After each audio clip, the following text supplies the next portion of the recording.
Chers étudiants et étudiantes, salam alaikum. Bienvenue au cours de dessin et norme 1. Je me présente, Monsieur Hachesh. Ce cours a été préparé en collaboration avec mes collègues Madame Abdi et Monsieur Darrar. Il est commun pour les 3 départements.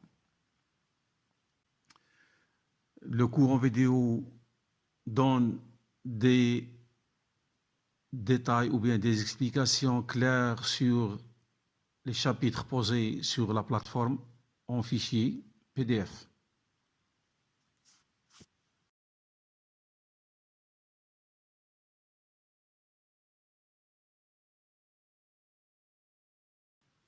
Avant de passer directement au cours, on donne un aperçu rapide sur le programme du dessin et norme 1. Okay? Le programme se compose de 6 chapitres. Le chapitre 1, c'est des généralités sur l'étude du dessin, matériel, normalisation, etc. Le chapitre 2 traite des notions sur la géométrie descriptive, la projection orthogonale d'un point, d'un segment, d'un plan, les vues, les méthodes d'exécution d'un dessin et quelques exercices d'application. Le chapitre 3 donne un éclaircissement sur les différents types de perspectives, quelques exercices d'application. Dans ce chapitre, on va étudier la perspective cavalière et la perspective isométrique. Le chapitre 4 est réservé pour les coupes et les sections, les différents types de coupes et différents types de sections, et quelques vocabulaires techniques qu'on va utiliser pendant notre cours. Le chapitre 5 nous donne un détail sur la cotation fonctionnelle, les ajustements et les tolérances. Le chapitre 6 traite un aperçu sur le dessin de définition, le dessin d'ensemble et les nomenclatures, bien sûr suivi de quelques exercices d'application. Donc, comme introduction, le dessin technique est un outil de conception qui permet de représenter une idée, mais aussi un outil de communication irremplaçable pour transmettre sans ambiguïté cette idée. Il est un langage conventionnel soumis à de nombreuses normes afin d'éviter toute erreur d'interprétation. Les normes de dessin technique sont des règles normalisées définies par l'Organisation internationale de normalisation, ISO, et des règles définies et diffusées par AFNOR, Association française de normalisation. Donc, comme résumé, le dessin technique est un langage de communication graphique avec des règles précises et des éléments ou symboles normalisés internationalement, ISO, AFNOR, etc. Il est le plus universel. Pour les différents types de dessins, il en existe plusieurs. Il suffit de citer quelques-uns.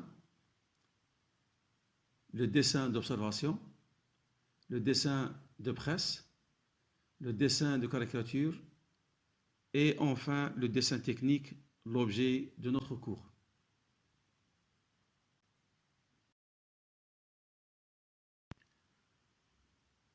Pour mieux comprendre le rôle du dessin technique, on suppose qu'on est dans une entreprise de production des équipements industriels. Un client vient de commander un produit spécifique qu'on peut réaliser, bien sûr. Il y a des démarches à suivre, du cahier de charge au produit fini. Donc, il doit répondre à un cahier de charge précis tout en respectant le souhait du client. Il doit transmettre à tous les services du bureau d'études à la fabrication, éventuellement la conception et la production. Donc, il doit transmettre la pensée, l'idée et le mode de réalisation de cet équipement.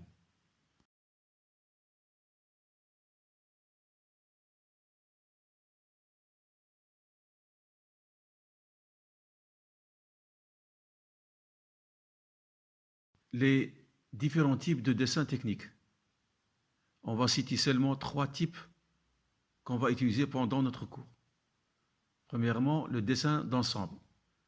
Le dessin d'ensemble, c'est un dessin où toutes les pièces sont représentées, montées, c'est-à-dire dans la position de fonctionnement.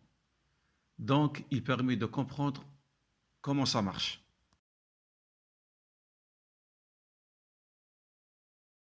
Deuxièmement, le dessin de définition. Le dessin de définition, c'est un dessin où une seule pièce est représentée. Sur ce dessin sont indiquées toutes les dimensions. Donc, son utilité est de permettre la fabrication de la pièce. Troisièmement, le dessin de perspective. C'est un dessin d'une seule pièce ou d'ensemble où estime mieux saisir l'aspect général et les formes. Donc, il permet de clarifier le produit.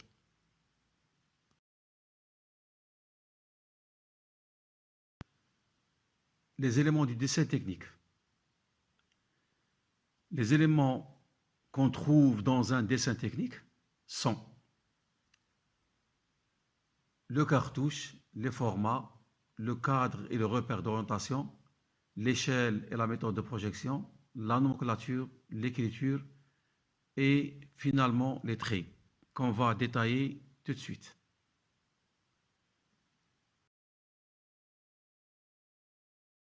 Donc, on commence par le cartouche.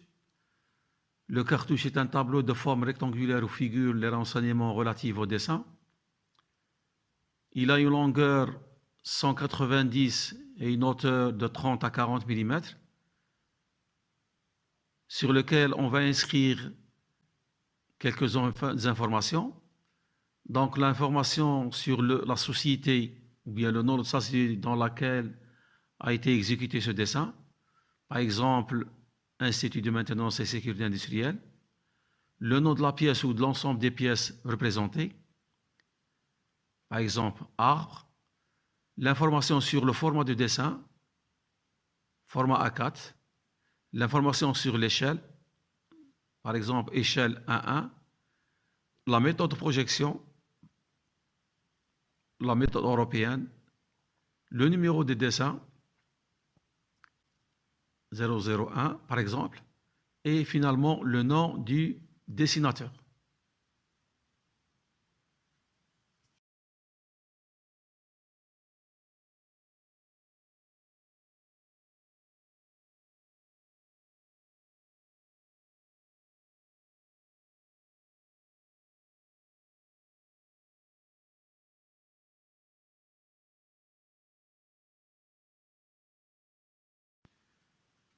Deuxième élément des éléments du dessin technique, le format.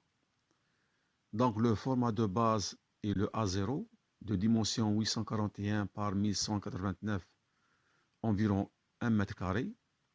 De ce format découlent tous les autres à l'aide de la relation suivante. H est égal à L, la longueur, multipliée par racine de 2. On prend notre format A4 de dimension 210 par 297, c'est-à-dire la longueur est égale à 210 et la hauteur c'est 297. Donc il suffit de multiplier 210 par la racine de 2 pour trouver 297. Le format A3 de dimension 297 par 420, c'est la même chose. Donc il suffit de multiplier 297 par racine de 2 pour trouver 420. On peut remarquer que on a gardé la plus grande valeur du format A4, 297, et on a multiplié la petite valeur du format A4 par 2, c'est-à-dire 210 multiplié par 2 est égal à 420. Et c'est idem pour tous les formats. A2 de dimension 420 par 594, A1 de dimension 594 par 841, et enfin le format A0 841 par 1189. Comme petite remarque, le format le plus couramment utilisé est le format A4.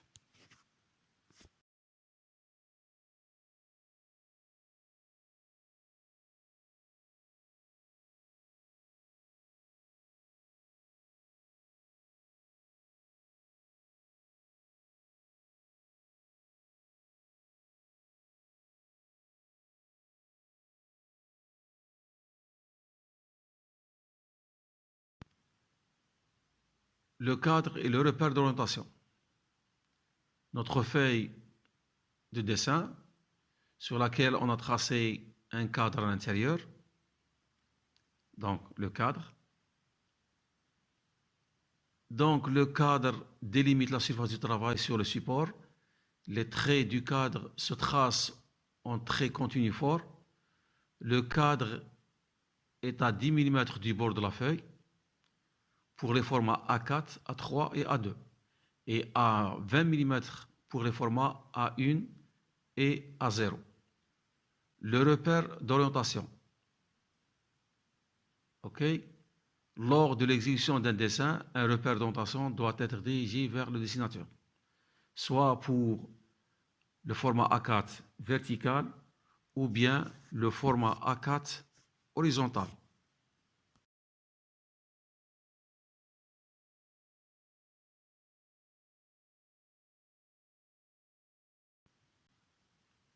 L'échelle. L'échelle d'un dessin est un rapport de proportionnalité. Elle se calcule en fonction des dimensions dessinées et des dimensions réelles de l'objet. Donc l'échelle est égale dimension dessinée sur dimension réelle. Comme exemple, un objet de dimension réelle, on a pris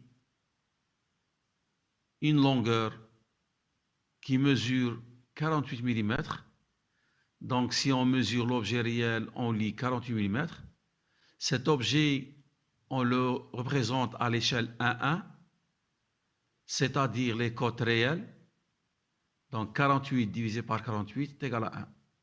Et on dit que c'est l'échelle 1,1. Donc dimension dessinée c'est 48, sur dimension réelle c'est 48, nous donne 1. Donc 1 sur 1, et on écrit échelle 1, 2.1. Et on dessine notre pièce à dimension réelle. OK?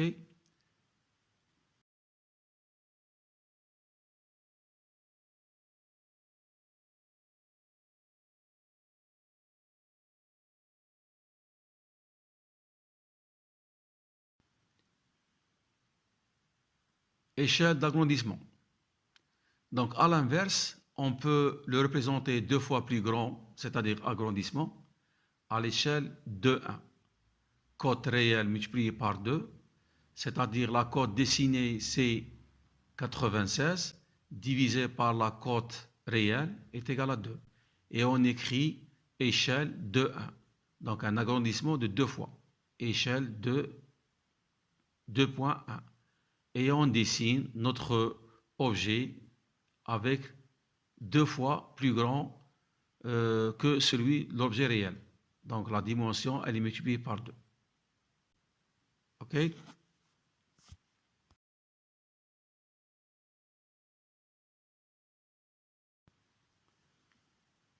On va voir maintenant les rapports d'échelle. Donc, on verse l'échelle 1, 1. On écrit 1, 2.1.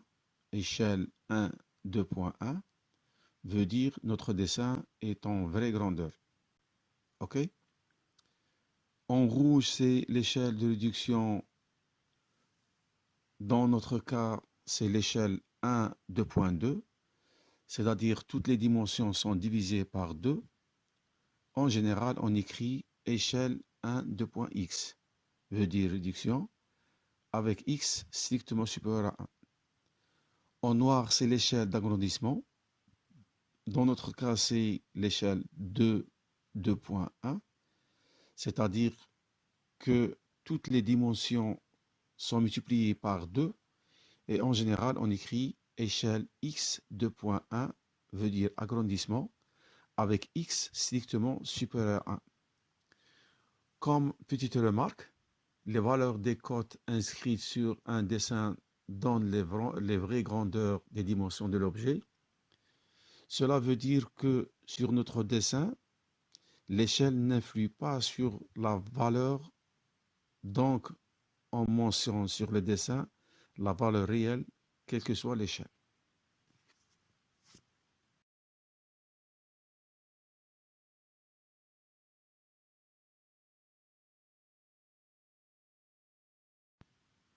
La méthode de projection. Il existe deux méthodes de projection, la méthode européenne et la méthode américaine. La méthode européenne consiste à placer la vue de gauche à droite de la vue de face, c'est-à-dire on observe d'un côté et on dessine de l'autre côté. La méthode américaine, elle consiste à placer la vue de gauche à gauche de la vue de face, c'est-à-dire là où on observe, on dessine notre vue, si vous voulez. OK?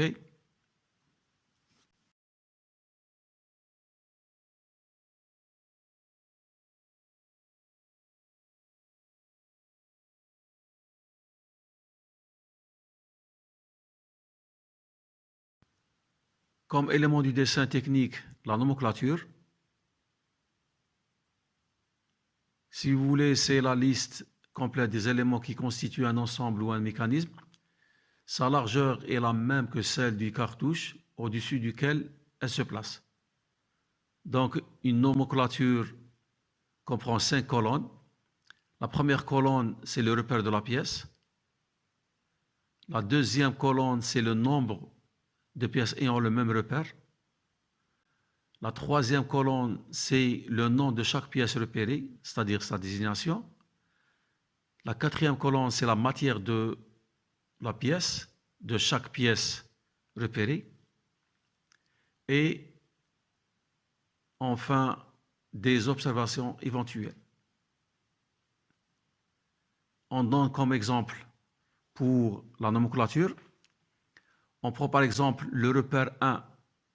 Le repère 1, donc il y a une seule pièce, son nom est le corps, sa matière est inox. On prend le repère 6. Le repère 6, c'est un axe fileté de part et d'autre. OK? On dispose 6 pièces. 6 pièces. OK? Le nom de cet axe, c'est le tirant. Sa matière en inox. Sur cet axe sont montés 2 écrous de part et d'autre. OK? Donc, un seul axe possède 2 écrous et on a 6 axes. Donc, on dispose de 12 écrous. Voilà, le repère 12, le nombre c'est 12 écrous, le nom c'est écrou H M8 et la matière c'est inox. Donc, vous avez devant vous un exemple concret d'une nomenclature qu'on peut trouver sur un dessin.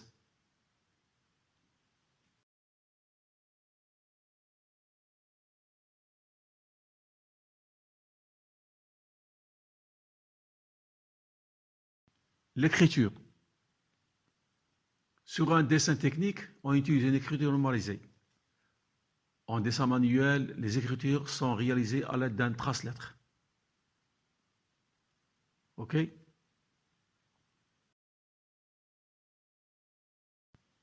L'élément suivant du dessin technique, les traits.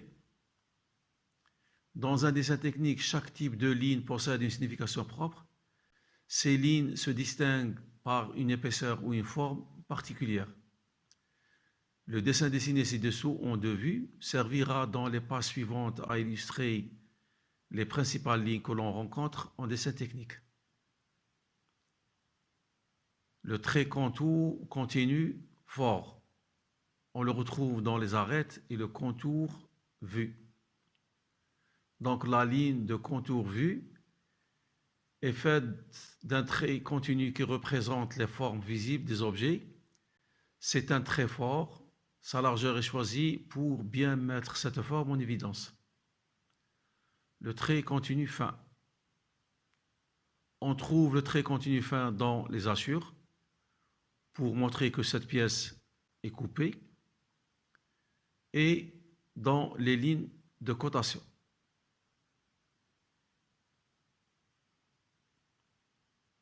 Le trait continu fin à main levée. On les retrouve dans les limites des vues et coupes partielles, les coupes locales et les interruptions. Donc, on trouve le trait fin à main levée dans les coupes partielles. Cette méthode de coupe qu'on détaillera dans le chapitre des coupes et sections. On trouve le trait fin à main levée aussi dans les interruptions. Donc, on met ce genre de trait dans le cas où on a une pièce qui possède une longueur de même section et qu'on ne peut pas la dessiner sur le format de notre feuille. Donc, on réduit sa longueur de telle façon à faire rentrer notre pièce dans le format désiré, mais on mentionne la vraie longueur sur le dessin, c'est-à-dire la longueur ou bien la dimension A17 est mentionnée en vraie grandeur.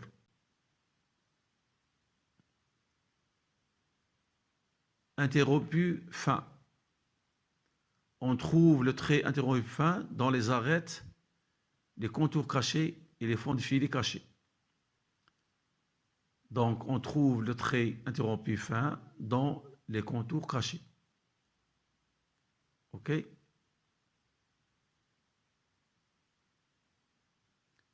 Le trait mixte fin. On le trouve dans les axes, plan de symétrie, ligne primitive et trajectoire. Donc, les axes de révolution, soit cylindriques ou coniques. Donc, on trouve le trait mixte dans les axes pour les pièces de révolution, soit coniques, soit cylindriques, et dans les plans de coupe. Les plans de coupe avec extrémité très fort. Donc, les deux extrémités sont très forts dans les plans de coupe. Quelques épaisseurs et qualités des traits. Donc, pour le trait fort, on estime d'avoir une épaisseur 0,7. Pour réaliser cette épaisseur sur le papier, on utilise un crayon HB. Pour le trait fin d'épaisseur 0,3, on utilise le crayon 2H.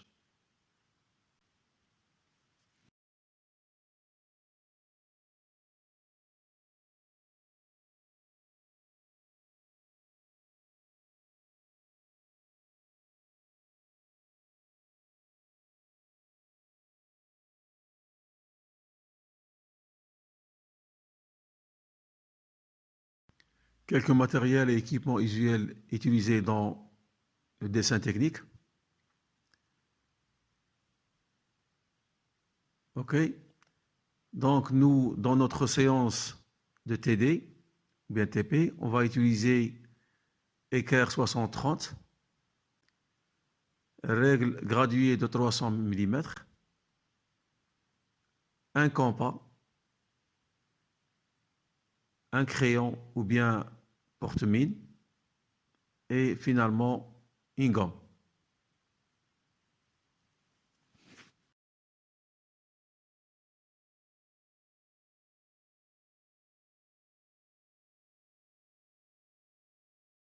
Ce premier chapitre est terminé.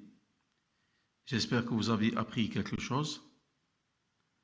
Merci de votre attention. Et pour toute question, n'hésitez pas à contacter le groupe de dessin.